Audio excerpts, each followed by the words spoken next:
Una empresa que vale más de 1.000 millones de dólares.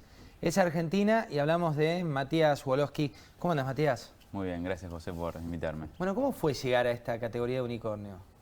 Y es un viaje largo, y a veces lo comparo con una montaña rusa emocional, porque pasas por muchos estados anímicos y emocionales. Pero bueno, hoy en este momento te diría que es uno de esos estados de la montaña rusa donde estás por bajar y que tenés toda la adrenalina, porque es una validación importante haber llegado a ser un unicornio. A mí no me encanta la palabra, pero bueno, es la que a la gente le gusta usar. Vos estudiaste en la ORT, Sí, después hiciste ingeniería. ¿Y cómo en la UBA. llega un argentino a Silicon Valley? Bueno, yo empecé a trabajar, de hecho, con Microsoft Corporation. Así fue que conocí al otro fundador de la empresa, que se llama Eugenio. Y esto fue en 2003, más o menos 2004, que lo conocí. Él trabajaba en Microsoft Argentina. Yo estaba en la facultad todavía y con un amigo de la facultad empezamos una empresa donde empezamos a hablar con Eugenio, que estaba trabajando acá en Microsoft Argentina. Él se fue a vivir allá, a Estados Unidos. Eugenio Pache. Eugenio Pache, exacto. Nosotros vimos la oportunidad de empezar a hacer una empresa que trabaje con Microsoft, como Globant trabaja con Google, etc. Y a partir de ahí, bueno, empecé a trabajar con Microsoft en varios proyectos, muchos de ellos con Eugenio. Y así fue que lo conocí mucho más y empecé a hacer proyectos más interesantes. Uno de ellos fue escribir un libro relacionado con autenticación. Esto fue en el 2010 más o menos. Y llegar a Silicon Valley, bueno, fue no es tan simple como parece. No es que llegué a Silicon Valley. Es una historia un poquito más extensa, porque te puedo entrar en ¿De qué? ¿De éxitos y también de fracasos? Sí, o sea, primero que no sabíamos nada de Silicon Valley, empezando por ahí. O sea, no es que, bueno, vamos a hacer una startup, vamos a levantar plata, tomamos un avión a San Francisco y que nos den plata, ¿no? ¿Qué es lo que imagina por ahí alguien desde el palo de los negocios? Sí. No, de otro palo, digamos. Sí, es como un poco el mito ese de San Francisco, del Valley, pero está lejos de ser la realidad. De hecho, fuimos a Silicon Valley un año después de haber arrancado cero, que fue en 2013, y no nos dieron ni bola. No. Fuimos a tocar puertas, ya incluso habiendo tenido algunos clientes, un pequeño equipo. Por eso digo que es un camino un poco más complejo el de llegar a Silicon Valley, que te presten atención, digamos, fondos importantes de VCs de Silicon Valley. Por ahora no contamos de qué se trata. Digo, uno tiene en unicornios, tenés a Globant, que es de tecnología, de software, tenés a Despegar, que tiene que ver con los viajes, tenés a Mercado Libre, que es el gigante, la empresa de mayor valuación de la Argentina, y tenés a OLX, que es la de Alex Oxenford, que tiene que ver con e-commerce. ¿La de ustedes qué hace? Nosotros, para ponerlo bien en concreto, lo que proveemos es la famosa cajita de login que cualquier sitio o cualquier aplicación de valor tiene. Hoy en día, cualquier aplicación que tenga algún tipo de valor necesita que el usuario esté autenticado, ¿cierto? Mismo si pensás en La Nación, el diario, El paywall. El paywall, bueno, necesita ese usuario autenticado para poder suscribirlo a lo que sea que el diario quiere proveer. Entonces, esa funcionalidad es una funcionalidad que parece simple en apariencia, pues bueno, es un usuario en password, 2 input, ¿no? Pero es complejo en el detrás Pero de es como escena. un iceberg, ¿no? Es la punta del iceberg, pero abajo hay una complejidad grande. Uno de los problemas hoy en día más comunes y una de las razones por las cuales nuestro timing, el tiempo cuando arrancamos OutZero tuvo sentido, es que empezaron a haber muchos password breaches, se llaman, ¿no? Eventos en donde un grupo de hackers logran extraer una base de datos de usuarios y passwords de sitios que tienen millones de esos usuarios y passwords que no tuvieron el recaudo de protegerlos de forma correcta, ¿no? Entonces pasó en 2011 con Sony PlayStation Network, no sé si recordás en ese momento, Sí. millones de usuarios y passwords de gente que jugaba a las Play fueron expuestos y eso fue uno de los tantos. Hoy en día hay 2.000 millones de usuarios y passwords que cualquier hacker con más o menos conocimiento puede encontrar en el dark web, digamos, y obtenerlos, extraerlos y empezar a probar de forma con se llaman botnets distribuidos en muchos sitios. Seguramente en la nación lo deben atacar de esa manera también. Y lo que ustedes hacen es Y nosotros entonces proveemos esa funcionalidad del el login detrás de escena. y proteger a los usuarios y a la empresa, obviamente, de ese riesgo.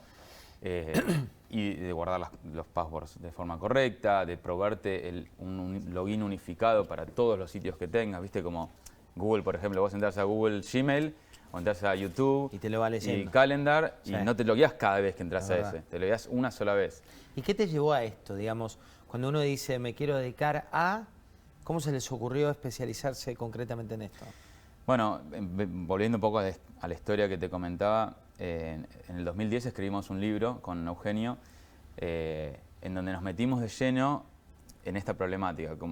Estaba cambiando el mundo un poco en el sentido de que apareció la nube, apareció los teléfonos y de repente un empleado en una empresa quiere entrar a un sistema que está dentro de la empresa, que antes vos estabas en la red metido con la LAN y accedías a los sistemas, estaba todo dentro del firewall, digamos, ¿no? Es el famoso firewall. Ese firewall empezó a ser un poco más, se empezó como a ser indistinguible porque entre la nube y las aplicaciones que corren en la nube y el teléfono que está fuera de la red y uno quiere acceder a los sistemas, las empresas empezaron a tener más problemas con decir, bueno, ¿cuál es cómo protegemos a los usuarios y cómo hacemos que los usuarios accedan a las cosas que tienen que acceder?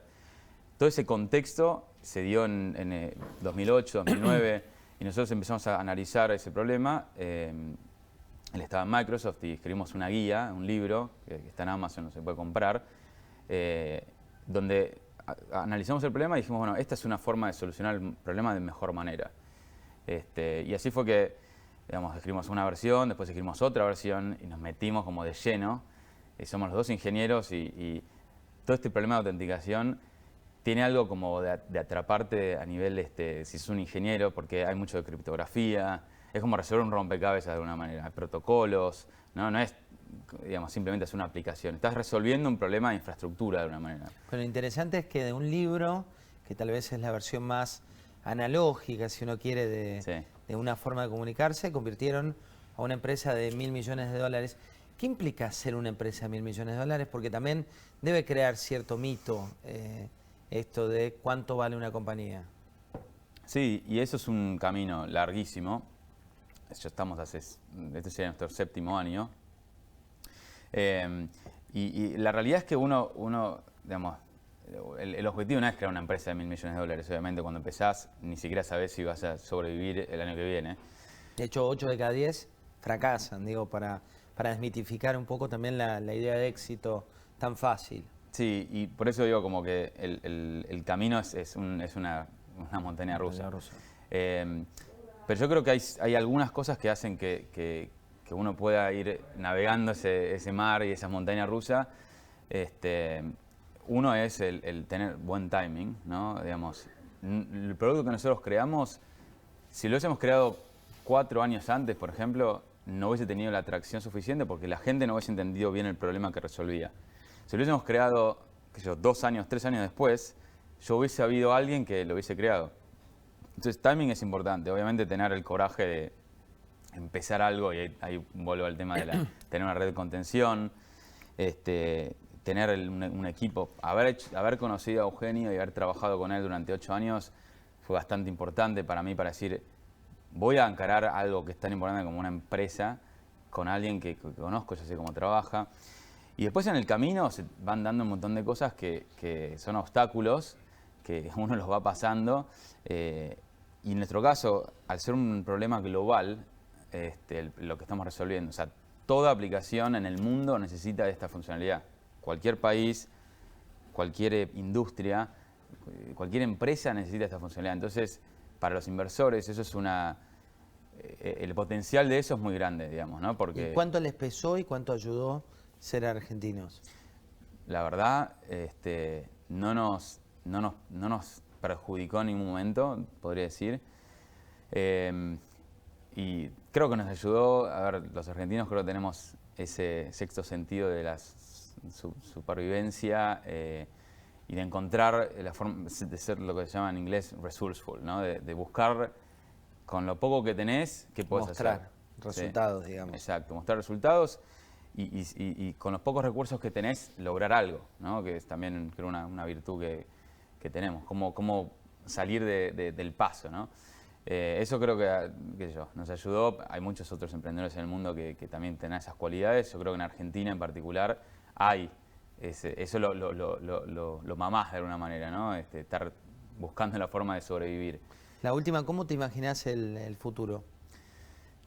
El futuro que nosotros al que queremos impactar es un futuro en donde la internet es más segura. O sea, ¿qué quiere decir eso? Por ejemplo, vos entrás hoy a tu home banking y tenés que poner el password cada vez que entrás, que abrís la página. Sí. Imagínate si fuera al revés, que vos lo pusiste una sola vez, casi como pasa en tu teléfono, que te logueaste y después no pones de nuevo, no te logueás de nuevo. Bueno, lo mismo, pero en todos lados, en todos los dispositivos, el mismo en tu computadora, y que los usuarios no tengan que acordarse millones de passwords, como tienen que acordarse ahora. Nosotros tenemos la posibilidad de cambiar eso, dándole a los programadores la infraestructura para que eso pase, ¿no? Gracias, Matías. De nada. Matías Woloski, ingeniero en informática de la UBA, ex estudiante de la ORT, cofundador de, ¿se dice OutZero? Exactamente, muy Ahí bien. está, el unicornio que tenías que conocer. Enseguida volvemos.